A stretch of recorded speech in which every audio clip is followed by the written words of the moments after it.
Welcome back to The Alpha Gets Political. I'm Jacob Irwin, and today we're going to talk about something a little bit polarizing. The dropping of the atomic bomb on Hiroshima and Nagasaki. 81 years ago, the United States dropped 2 atomic bombs on Japan, which was shortly followed by a complete Japanese surrender. This bombing may have ended the war, but it also killed thousands of innocent citizens. Was use of the atomic bomb based, or was it a totally beta male move? Today, we have a very special guest who will be discussing that very question. He's a professor of atomic studies and Japanese relations at Harvard. It's Jake Irwin. With an I. Thanks for having me, Jacob. Many people say that using the atomic bomb shortened the war. What would you have to say to that? I would say that those people are correct. There are several studies out there that support this view. Studies? I'm sorry, but we don't welcome the opinion of nerds here. Then why did you have me on the show? I'm a professor at Harvard. Of course I'm going to use studies. You're just here so that I can ultimately dunk on you and your studies. Well, according to my studies, the atomic bomb's purpose was to shorten the war. And it did. According to Stanley Goldberg in the Journal of American East Asian Relations, a famous historian named Herbert Feist said, the desire to use the nuke was motivated to put an end to the bloodshed, to save lives. Goldberg later added that the U.S. position was that unconditional surrender was the only acceptable basis on which Japan would be permitted to give up. So, using a deadly weapon of epic proportions was the only way to go about doing this in a timely manner.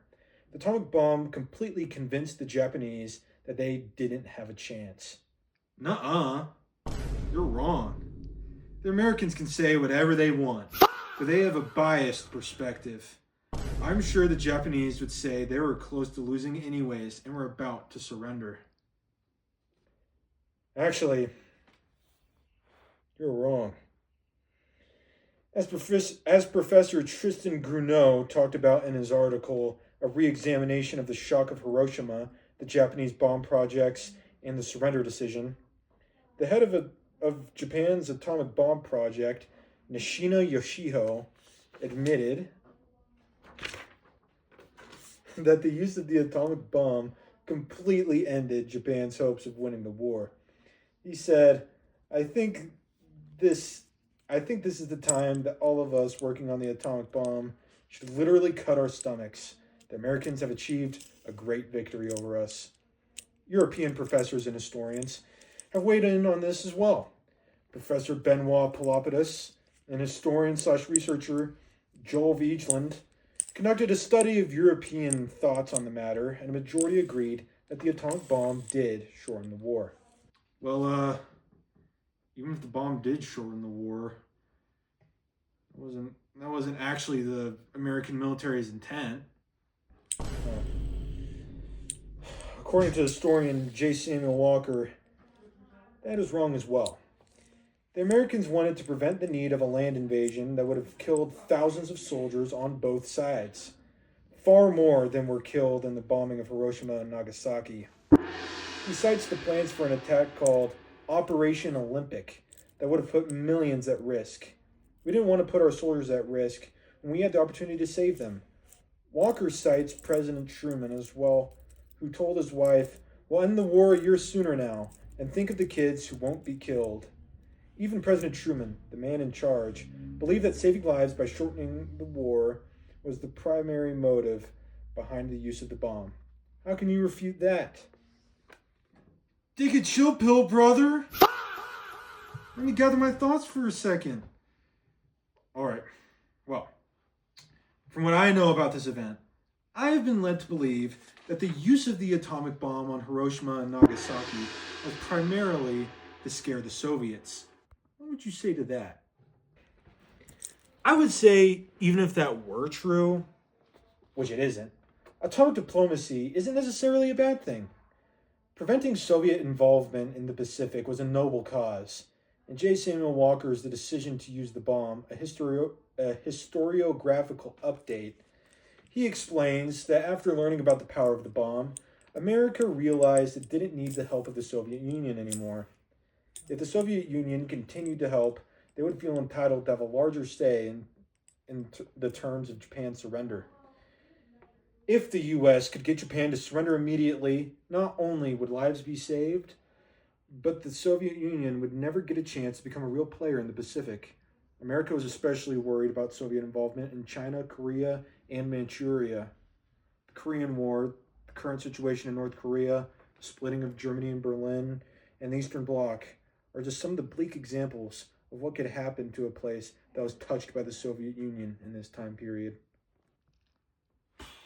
Well, what about the thousands of innocent civilians who were killed? What about them?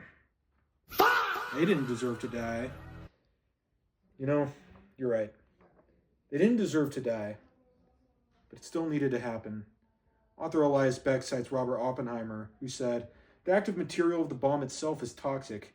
There is about 10 billion times as much toxic material initially in the bomb itself as is needed for a single lethal dose.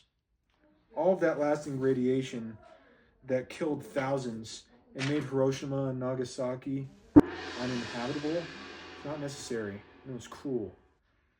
He later adds that the Japanese were near surrender and severely weakened already, but we know that wasn't the case. According to an article by a Japanese professor named Sato Osato, only 19% of Hiroshima and Nagasaki residents and 12% of the Japanese people as a whole registered resentment against Americans for having used the atomic bombs. Rather, they tended to turn their anger against their own leaders, especially the military that led Japan to war. The Japanese people affected by the bomb should be the only ones who say if it was moral or not, and they seem to hold very little resentment. The bomb is devastating, but I want to describe it as immoral. At a time like this, I would normally admit defeat. However, some new information has come to my attention. Your fly is down, thus invalidating your entire argument.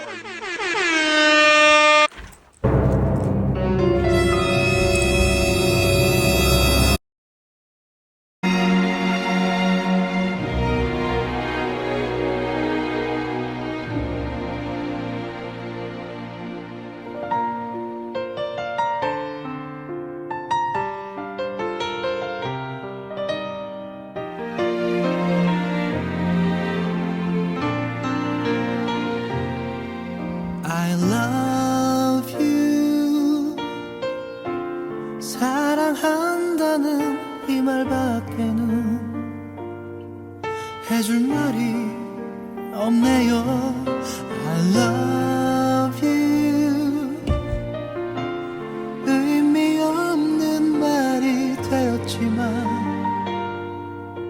사랑해요. 이제 와서 무슨 소용 있겠어요. 다신 볼 수 없는 이별인데 돌이킬 수 없는 걸 잘 알고